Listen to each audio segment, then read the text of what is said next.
kita menganggap bahwasanya kesyirikan jahiliyah itu tidak terbawa sampai sekarang. Di saat ini juga bisa jadi kesyirikan jahiliyah itu tidak seperti jahiliyah, tetapi kita kesyirikan modern.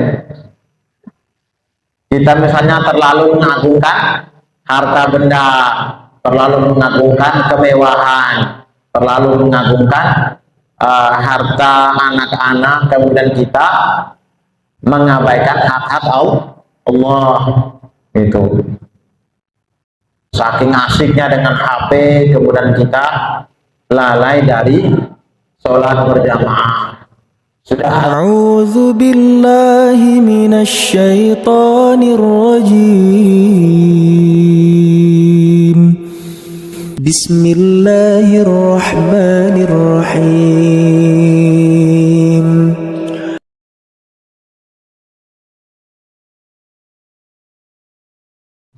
Bismillahirrahmanirrahim.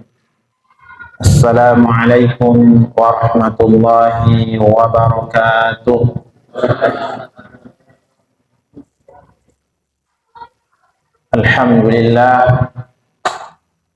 Alhamdulillahilladzi ja'ala at-tauhida syartan lidukhulil jannah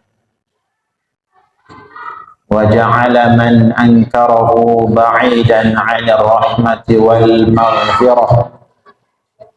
Ashhadu an la ilaha illallah wahdahu la syarika lah wa ashhadu anna Muhammadan 'abduhu wa rasuluhu la nabiyya wa la rasula ba'da. Allahumma salli wa sallim wa barik ala nabiyyina Muhammadin wa ala alihi wa sahbihi ila yaumil qiyamah.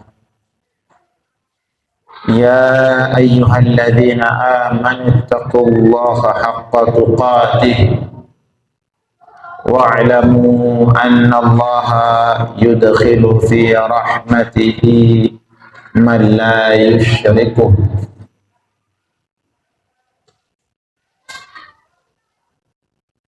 Segala puji bagi Allah yang senantiasa memberikan rahmatnya kepada kita semua,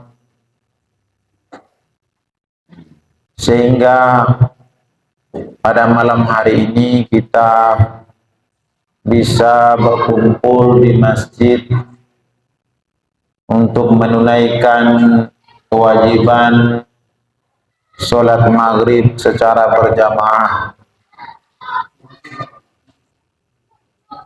Dan diharapkan semoga kondisi kita dalam keadaan yang segar bugar. Dan dengan segar bugar sedoyong saya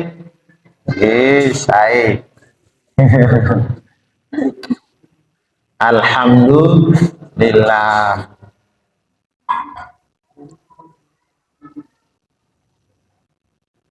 Dan tidak lupa pula sholawat dan salam kita berikan, kita aturkan kepada junjungan Nabi Muhammad sallallahu alaihi wasallam,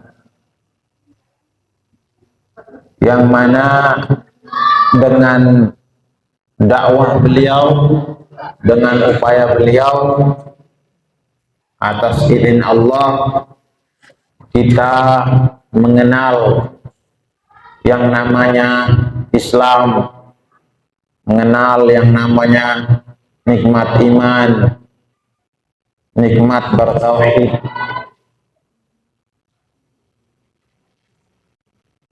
Dan penyampaian tentang risalah tauhid ini adalah fondasi di dalam dakwah Nabi Shallallahu Alaihi Wasallam ketika periode Mekah. Jadi di periode Mekah itu hampir seluruh ayat-ayat Al-Quran itu yang diturunkan berupa keimanan, berbicara tentang keimanan, berbicara tentang penguatan akidah, penguatan keimanan kepada Allah Subhanahu wa taala. Membersihkan agama ini dari peribadatan-peribadatan kepada selain Allah menuju ibadah kepada Allah Subhanahu wa taala. Allah berfirman, "Warrujza fahjur." Ini masih pada ayat-ayat awal Al-Muddathir, dan sembahan-sembahan selain Allah ar-rijz, yakni atau sembahan-sembahan selain Allah, fahjur, tinggalkanlah.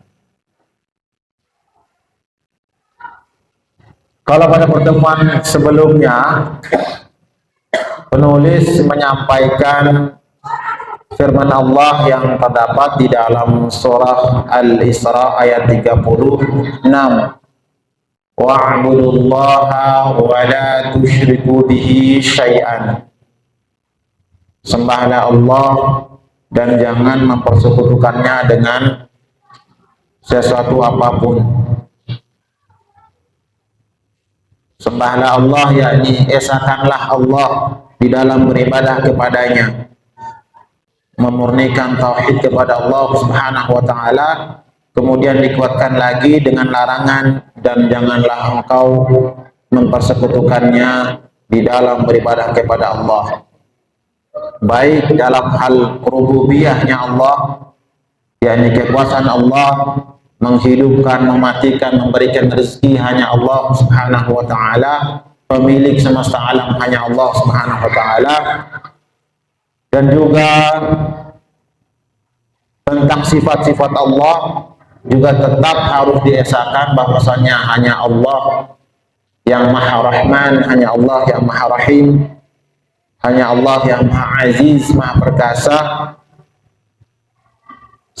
Jika seandainya terdapat keserupaan lafaz, maka itu adalah hanya keserupaan lafaz saja, bentuk kata yang sama tapi tidak sama pada makna yang sebenarnya.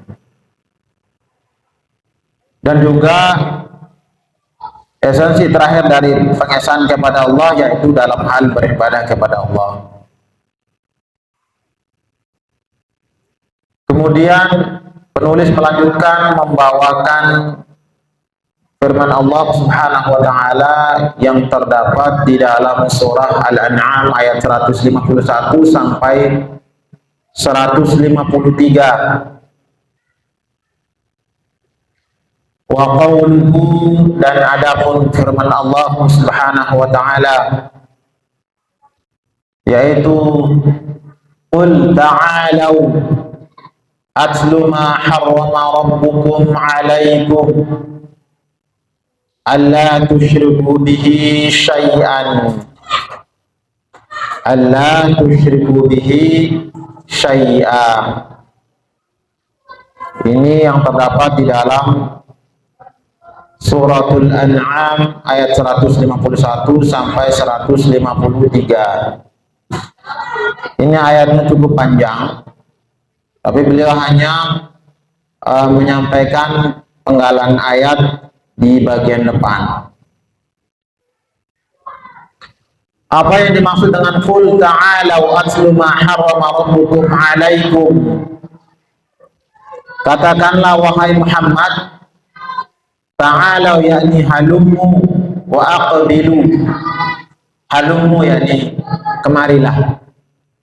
Jadi kalau bahasa Arab itu ta'al, jangan kenal ta'al. Kema ta'al ya Mas Haris Safa, ta'al. Ana adauka. Nah, jadi gitu panggilnya ta'al. Kalau ta'alau antum, ta'alau kemarilah. Sirokate semuanya. Halumu wa aqbilu, hadapkanlah wajah kalian ke sini.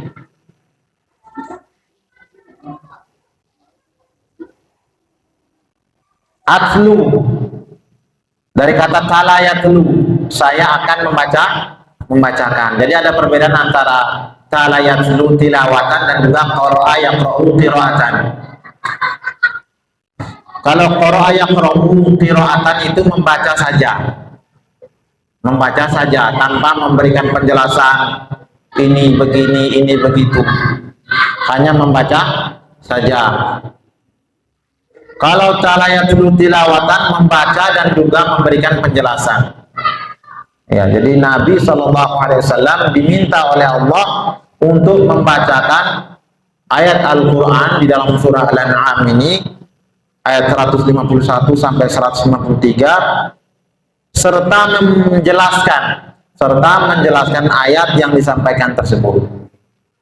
Atlu, bacakanlah, yakni aqsus alaikum, saya akan membacakan kepada kalian. Aqsus, mengkisahkan, akan menceritakan. Wa ukhbirkum, dan saya akan mengabarkan kepada kalian. Harama, mengharamkan. Al-haram, yakni apa yang haram itu apa? Yakni al-mamnu anhu, yang dilarang atasnya. Jadi kalau sesuatu disebut haram, maka dia terlarang untuk didekati, untuk dikonsumsi, untuk digunakan, untuk dilakukan.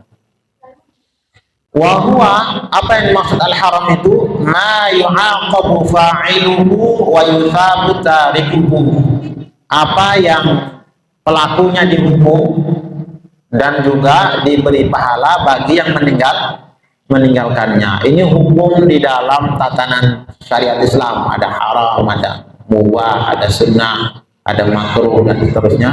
Nah, salah satunya ini adalah haram, yaitu apa yang dihukum pelakunya. Jadi pelakunya kalau melakukan hal yang haram ini, dia akan dihukum oleh Allah, dan juga dia diberikan pahala ketika meninggalkannya.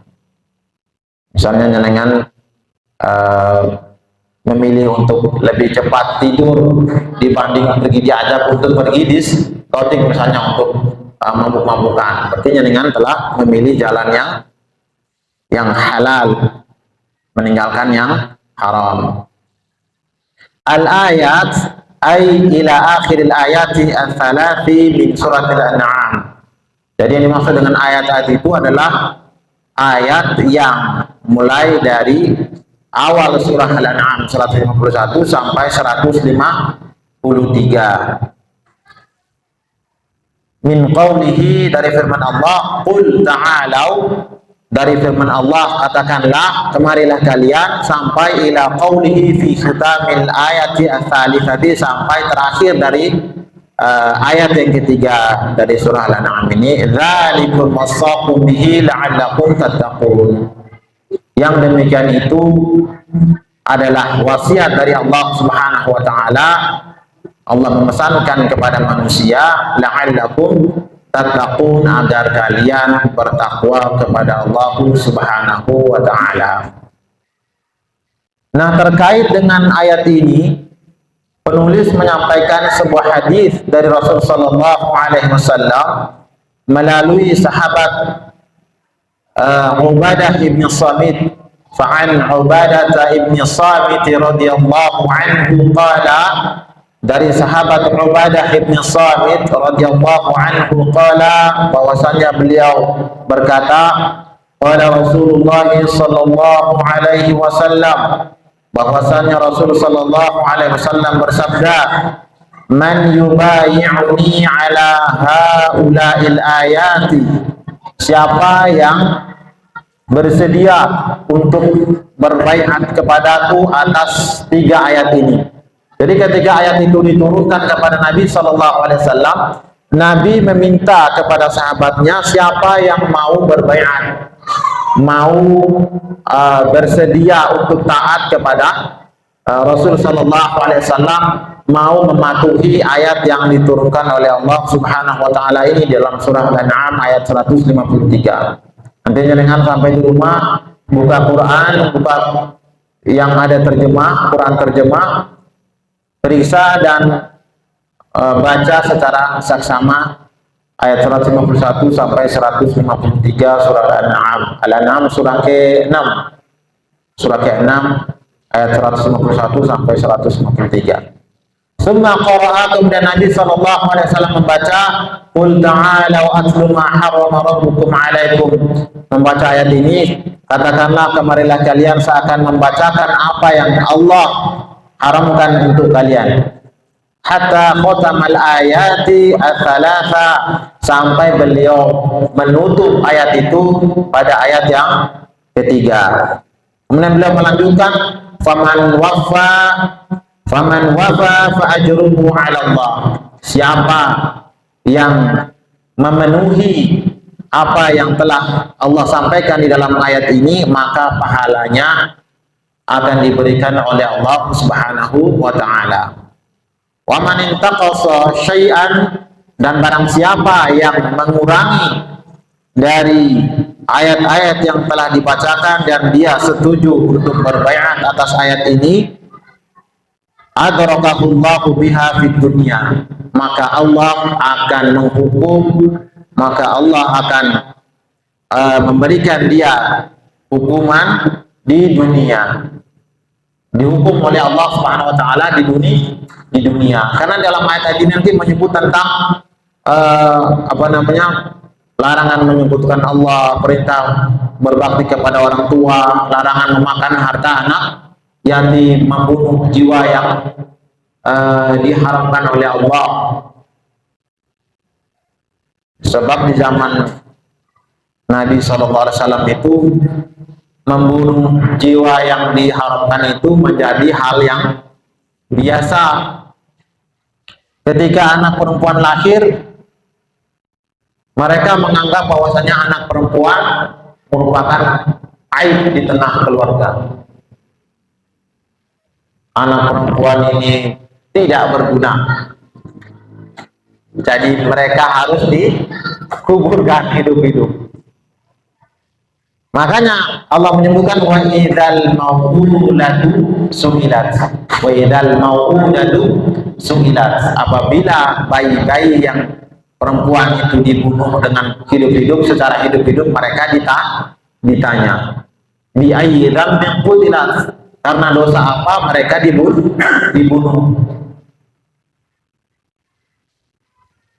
Ketika dikabarkan lahir anak perempuan, ayahnya itu lari sembunyi karena malu. Berpikir, apakah saya mau terima anak ini, tetapi terima dengan kondisi saya malu di tengah masyarakat, ataukah saya akan menguburkannya hidup-hidup. Inilah manusia jahiliyah. Otak mereka sudah ditutupi oleh racun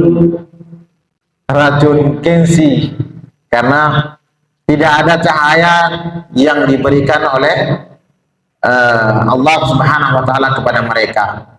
Lama mereka tidak diberikan utusan Allah di antara mereka. Nah, sehingga mereka menganggap wanita itu adalah hal yang tercela, hal yang aib. Tetapi sebenarnya mereka telah keliru di dalam pandangan seperti ini. Karena apa? Kalau semuanya mereka berprinsip seperti ini, maka mereka akan kehilangan generasi. Lah terus nanti anak laki-laki mau dikawinkan sama-sama laki-laki. Teman anak laki-laki yang hidup sana, anak saya laki-laki sini, terus nikahkan ya anak laki-laki ya. Karena anak perempuan kalau dibunuh semua. Ya kan pemikiran konyol ini. Terus kalian mau berkembang biak pakai apa kalau nggak ada perempuan? Ya. Tapi memang seperti itu karena mereka mendahulukan logika dibanding dengan wahyu, petunjuk, karena tidak ada petunjuk yang datang.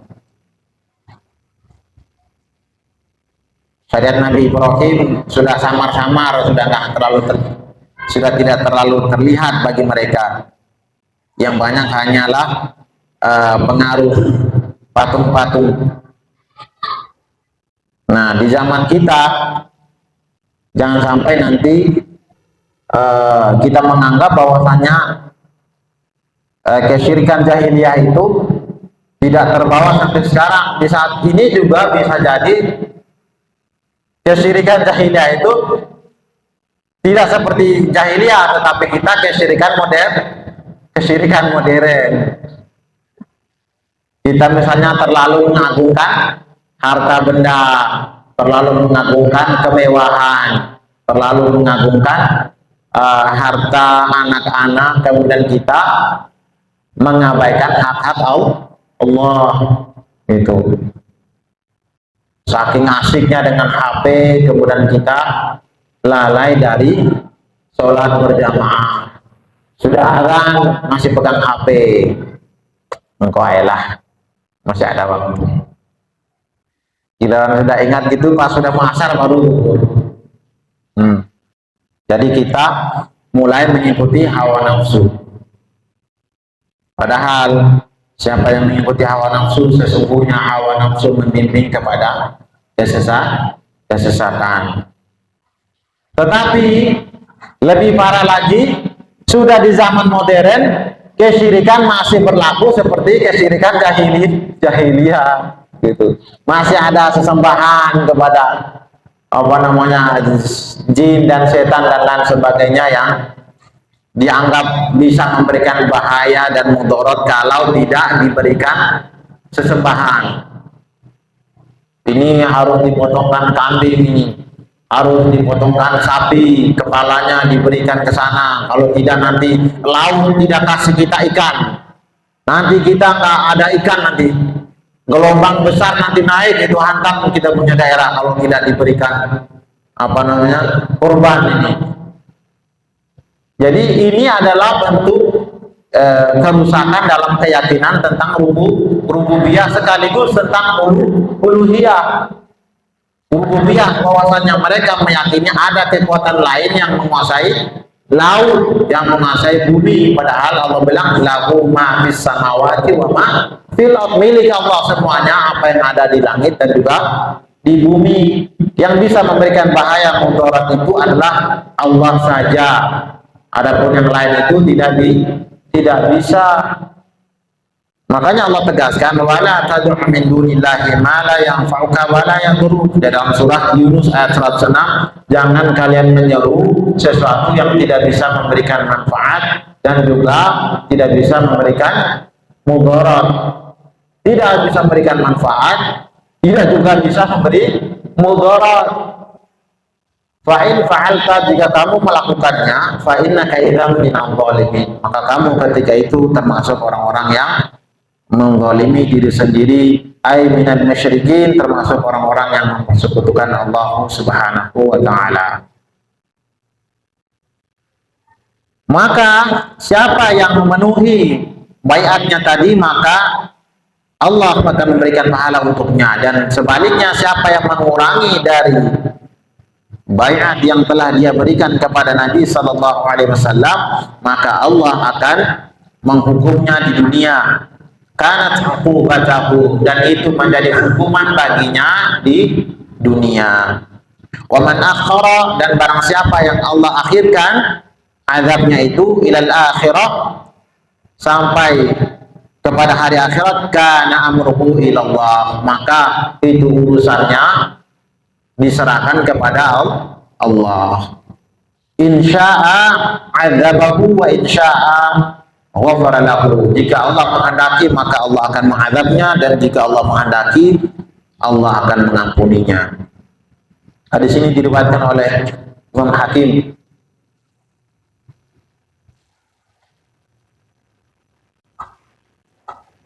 Baik, kemudian al-ma'na al-ijmali lil ayah, makna global dari ayat yang disampaikan, ya'murullahu nabiyahu an yaqula li haula'il musyrikin alladziina 'abadu ghairallah. Allah memerintahkan kepada Nabi sallallahu alaihi wasallam untuk menyampaikan kepada mereka, kepada orang-orang musyrikin yang mereka menyembah kepada selain Allah, wa harramu ma razaqahumullah, dan mereka mengharamkan apa-apa yang Allah rezekikan kepada mereka.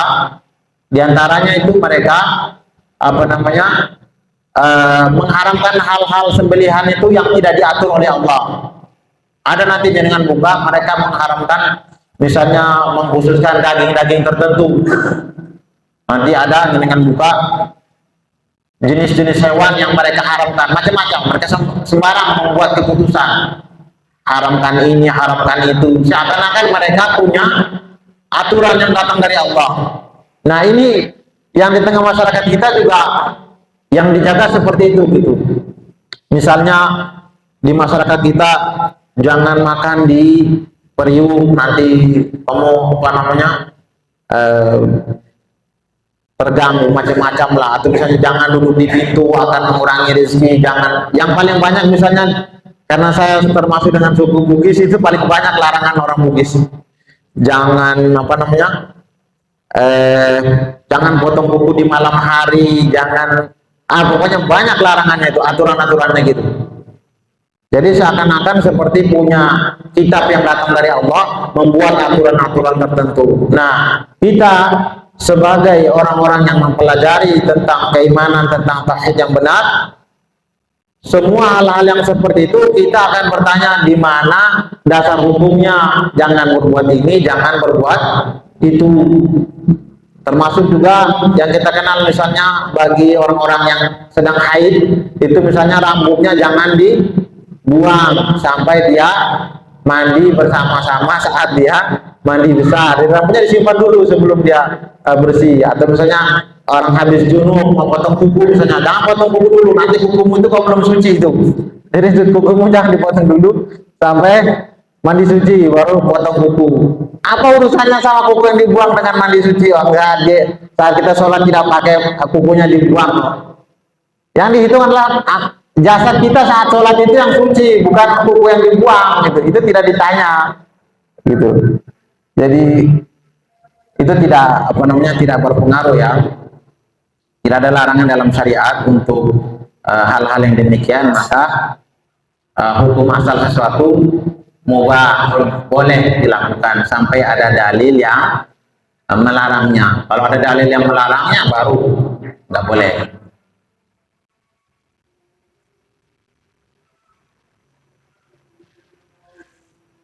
Wa qatalu auladakum taqarruban lil asnam. Ini yang parah. Mereka membunuh anak-anak mereka untuk mendekatkan diri kepada berhala.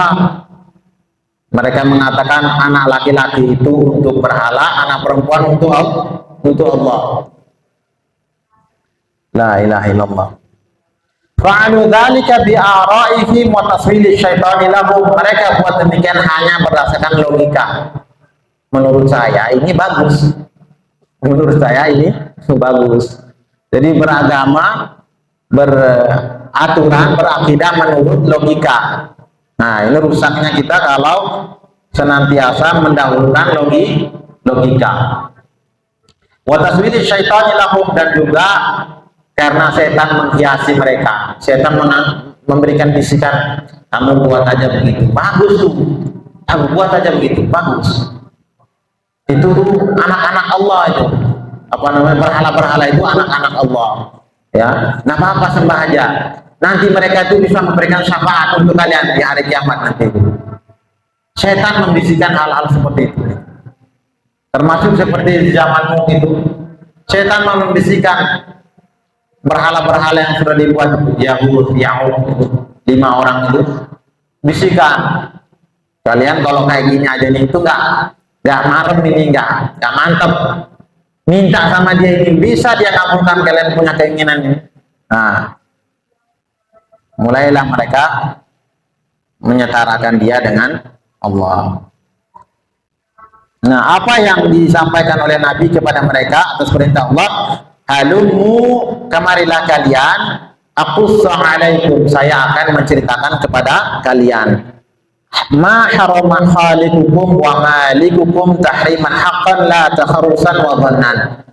Apa saja yang benar tentang apa-apa yang haram yang datang dari Allah Subhanahu wa taala, yang datang dari pemilik kalian, tahriman haqqan, dengan pengharaman yang benar-benar. Jadi bukan berdasarkan prasangkanya Nabi SAW, tetapi berdasarkan wahyu.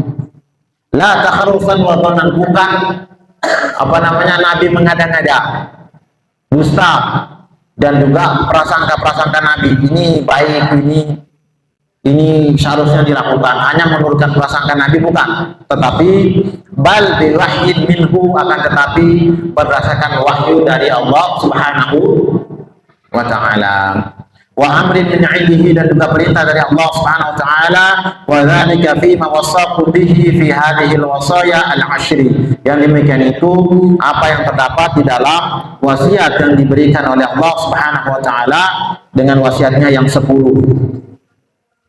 Jadi di dalam kitab ini yang disampaikan tidak penuh ayatnya, ayat 1 sampai 3 itu, 3 ayat 151 sampai 153. Namun di dalam syarahnya Syekh Shalih Fauzan menyebutkan semua wasiat yang disampaikan di dalam ayat Al-An'am ini, ayat 151 sampai 153. Apa yang pertama? Awalan wasaqum alla tusyriku bihi syai'a. Allah mewasiatkan kepada manusia agar mereka tidak mempersekutukan Allah Subhanahu wa ta'ala dengan segala sesuatu apapun. Tidak menyetarakan Allah dengan segala sesuatu apapun, baik itu malaikat, baik itu nabi, baik itu mereka para wali-wali Allah yang dianggap wali, baik itu penghuni kubur, apalagi berhala-berhala. Jadi agar tidak disetarakan dengan Allah. Wa hadza nahyun 'anil syirki 'umuman, yang ini merupakan larangan terhadap kesyirikan secara umum. Fasamila kulla musyrikin bihi min anwa'il ma'budati min dunillah, maka meliputi semua bentuk kesyirikan, apa-apa yang disekutukan dengan Allah dari jenis-jenis sesembahan selain Allah. Semua sesembahan selain Allah itu termasuk dalam hal yang dilarang oleh Allah Subhanahu wa ta'ala. Wa kullu musyrikin fihi min anwa'il ibadah, dan juga segala sesuatu yang disekutukan dengannya di dalam jenis-jenis ibadah. Wa kullu musyrikin fihi min anwa'il ibadah, dan juga semua apa-apa yang disekutukan di dalamnya min anwa'il ibadah. Jenengan beribadah karena ingin dilihat mertua. Ada anak muda rajin sholat 5 waktu karena supaya dilihat calon mertua. Atau ada seorang gadis misalnya, dia mau pakai hijab karena supaya mau diambil mantu sama mertuanya gitu. Wah, ini perempuan solehah ini, jadi anak mantu bagus ini. Tiba-tiba pas sudah nikah jilbabnya dilepas. Kenapa dulu salat sampai dulu pakai hijab, sekarang kok nggak mau pakai hijab? Ya kan dulu kan supaya dengan lihat saya bagus. Kalau saya gitu kan jenengan nggak mau sama anak jenengan nikahkan sama saya. Sekarang kan saya sudah nikah sama anak jenengan, jadi saya boleh pilih loh mau pakai hijab apa enggak, kan gitu. Nah, ini trik ini.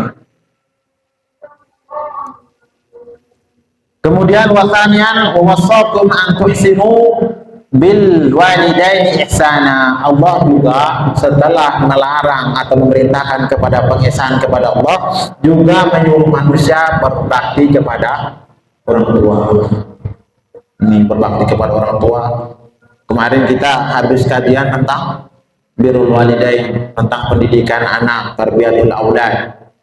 Nah, Allah senantiasa memang berbakti kepada orang tua itu hal yang sangat penting. Hal yang sangat penting, barokahnya di dunia dan di akhirat terlihat ketika seorang berbuat baik kepada kedua orang tua, dan sebaliknya laknatnya itu terlihat di dunia dan juga di akhirat jika kita bermaksiat kepada kedua orang tua kita. Bibarrihima wa hifdzihima wa siyanatihima wa ta'atihima fi ghairi ma'siyatillah.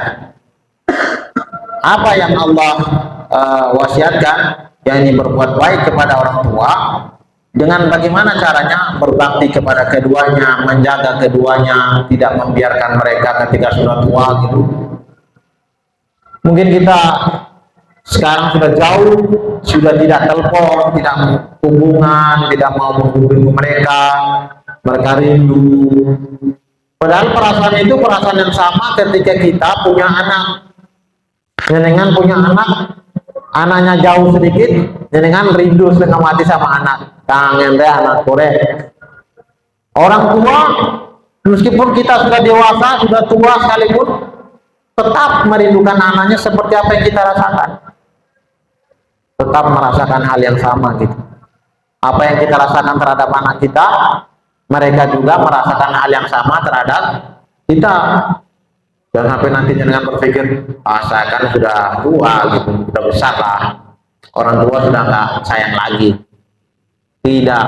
Dengan tanya saja jangan punya ibu ayah itu, mereka tetap sayang sama kita meskipun kita sudah besar, sudah tua, sudah punya anak, sudah punya cucu. Tetap anak itu tetap di mata orang tua sebagai anak kecil. Gitu. Wa ta'atihima fi ghairi maksiatillah, dan taat kepada keduanya dalam hal tidak bermaksiat kepada Allah. Misalnya orang tua menyuruh kepada kesyirikan, nah kita tidak diperintahkan untuk mengikuti mereka, tetapi dalam muamalah, dalam menjaga hubungan dengan mereka tetap diminta untuk berlaku baik. Wa tarki tarafu'i alaihima, dan meninggikan suara kepada orang tua. Orang tua ketika usia makin lanjut itu semakin sensitif. Semakin sensitif. Dengan bicara mungkin maksudnya dengan baik, hanya mungkin dengan nada yang agak tinggi, itu orang tua sudah menganggap kamu sudah menyakiti saya, anakku ini, keluaran aku ini, anakku ini sudah menyakiti saya, gitu ya. Nah, makanya Allah berfirman, wa qadha rabbuka alla ta'budu illa iyyahu wa bil walidaini ihsana, dan Allah tetapkan kepada manusia agar mereka tidak menyembah kepada selain Allah kecuali hanya kepada Allah, dan juga berbakti kepada kedua orang tuanya. Imma yablughanna 'indakal kibara ahaduhuma aw kilahuma, dan apabila kedua orang tua kita itu berada di sisi kita, kita menjaga mereka, merawat mereka, usianya sudah tua. Ahaduhuma aw kilahuma, apakah mereka dengan rawat satu orang ataupun kedua-duanya, fala taqul lahuma uffin, maka jangan sampai kita mengatakan kepada mereka kalau bahasa kita pas dibilangin gini, nah men punya uang mungkin 50.000 sama beli, misalnya mau beli beras atau mau beli pulsa gitu, karena jalan-jalan anakku, itu sudah memberikan bahasa yang agak kurang sopan di mata Allah. Itu sudah dilarang. Fala taqul lahuma uffin wala tanharhuma, dan jangan membentak keduanya. Wa qul lahuma qawlan karima, dan ucapkanlah kepada keduanya dengan ucapan yang baik. Kalau berkata ufin saja sudah tidak boleh, berarti menampar lebih-lebih tidak boleh. Tapi nanti dengan bilang itu kan larangannya ufin, jangan berkata kepada mereka. Berarti kalau pakai tampar nggak apa-apa, boleh gitu ya. Ufin aja tidak boleh, apalagi nampar gitu. Jadi menyebutkan sebagian, tetapi yang dimaksudkan adalah keseluruhan. Dzikrul ba'ti wa urida bihil kul, menyebut sebagian dari kemaksiatan kepada orang tua, tapi yang dimaksud adalah keseluruhan. Dan juga poin yang ketiga, tsalitsan wa wasaqum alla taqtulu auladakum min imlaq. Dan Allah mewasiatkan kita jangan sampai membunuh anak-anak itu karena takut miskin. Di zaman sekarang cara bunuh kita pakai apa? Misalnya anaknya sudah hamil gitu, istrinya hamil 2-3 bulan gitu, kita aborsi. Anak ini bikin susah saya, ini cari rezeki tambah repot ini. Pergi ke dokter, aborsi, kasih buku. Jadi kita cara membunuhnya lebih modern. Tetapi kalau misalnya KB itu masih belum membunuh karena itu belum menjadi janin, belum menjadi janin. Kalau sudah jadi janin, nah itu nggak boleh. Ai la ta'idu, ai la ta'idu banatikum, jangan kalian membunuh anak-anak perempuan kalian. Jadi perilaku dulu itu membunuh anak-anak perempuan itu yang saya sebutkan. Lahir anak perempuan dibunuh. La ta'idu banatikum, jangan bunuh anak-anak perempuan kalian. Wala taqtulu abna'akum khasyatal faqr. Jangan membunuh anak laki-laki. Anak perempuan jangan, anak laki-laki juga jangan, karena takut miskin. Fa inni raziqukum wa raziqukum, sesungguhnya aku adalah pemberi rezeki kepada kalian dan juga kepada mereka. Nggak usah takut, banyak anak nggak apa-apa, Allah punya, sudah atur rezekinya. Kita disuruh bekerja, ya bekerja, urusan rezeki Allah sudah atur. Cari rezeki, ya jalankan cari rezeki,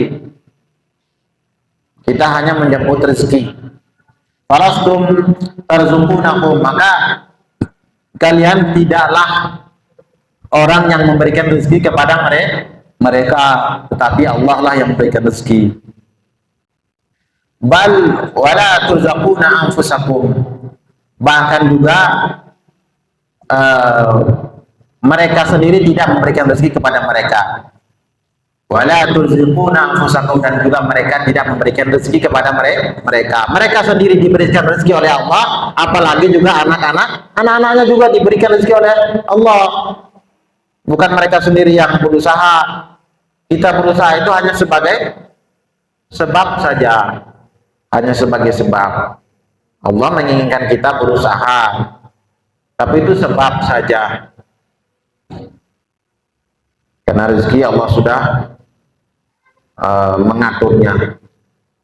Bekerja maksimal, cari kekayaan,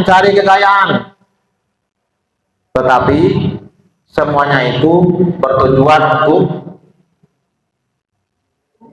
melengkapi kesempurnaan beragama.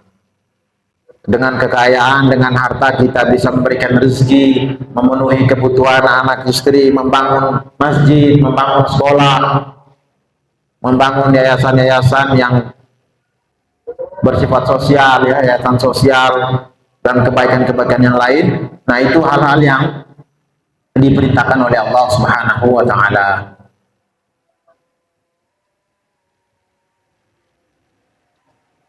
Hal yang keempat adalah wasakum alla taqribu fawahisha ma dhahara minha wa ma batan. Dan juga jangan mendekati hal-hal yang fahish, yang berbau perzinahan. Ya. Jangan mendekati hal-hal yang bersifat zina, hal-hal yang menjurus kepada perzinahan, hal-hal yang keji. Ma dhahara minha wa ma batan, apa yang tampak maupun yang tersembunyi. Jangan sampai nanti jangan berpikir ketika terang-terangan dengan tidak mau melakukan, tapi kalau sendiri-sendiri mau melakukan. Nah, ini Allah melarang kita dari hal-hal yang demikian, baik yang tampak maupun yang tersembunyi. Ya, alla taqrabul fawahisha ma dhahara minha wa ma batan. Jangan mendekati yang fahish, yang keji, baik yang nampak maupun yang tersembunyi. Ai al-ma'asi al-zahiratu al-khafiyatu, ai al-ma'asi al-zahiratu al-khafiyah, maksiat yang zahir maupun yang tersembunyi. Khamisan, yang kelima, Allah juga mewasiatkan wasakum alla taqtulu nafsan allati haramallahu qatlahu. Allah melarang manusia dari membunuh jiwa yang diharamkan untuk dibunuh. Wa hiya an-nafsu al-mu'minatu wal mu'ahadu illa bil haqq, yaitu jiwa seorang mukmin dan juga jiwa orang kafir yang sudah mengikat perjanjian dengan orang Islam, namanya mu'ahad.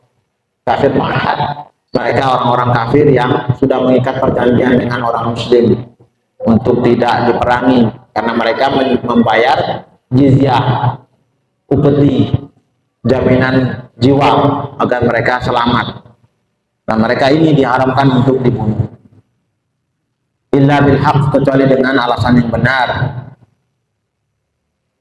Alladhi yubihu qatlahu min qisasin aw zinan ba'da ihsanin aw riddatin ba'da Islam. Kapan itu dibolehkan? Ketika mereka melakukan hal-hal seperti zina setelah mereka menikah atau keluar dari Islam, maka mereka diperlakukan hukum namanya qisas, hukum qisas.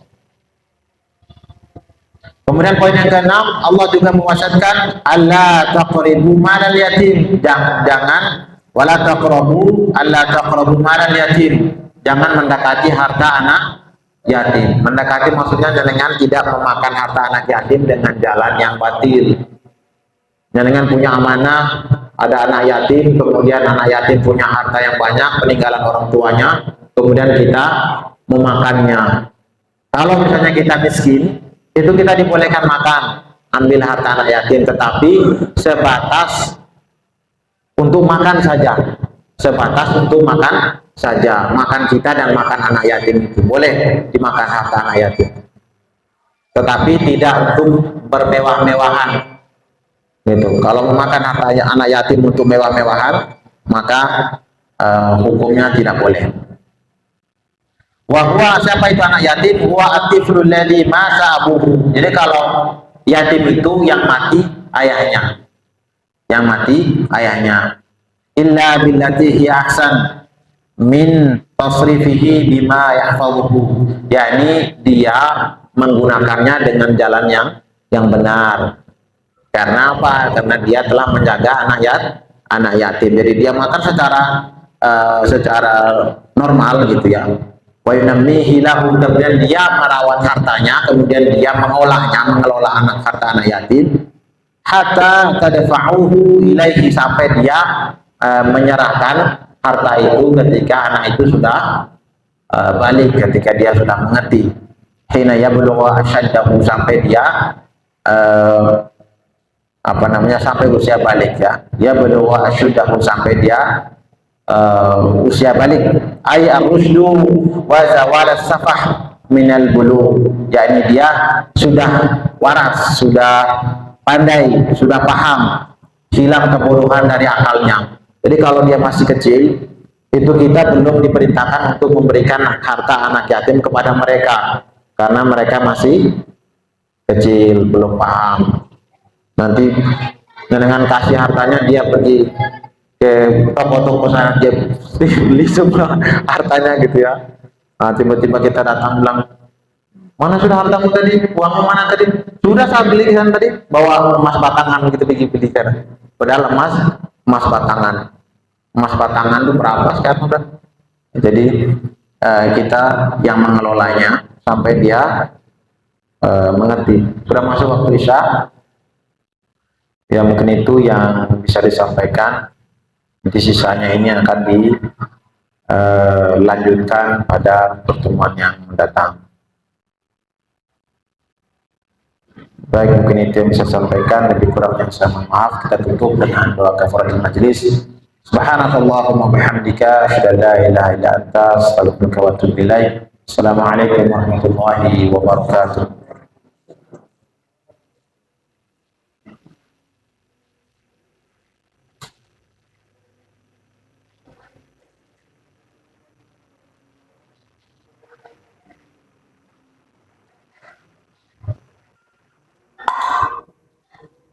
الحمد لله رب العالمين.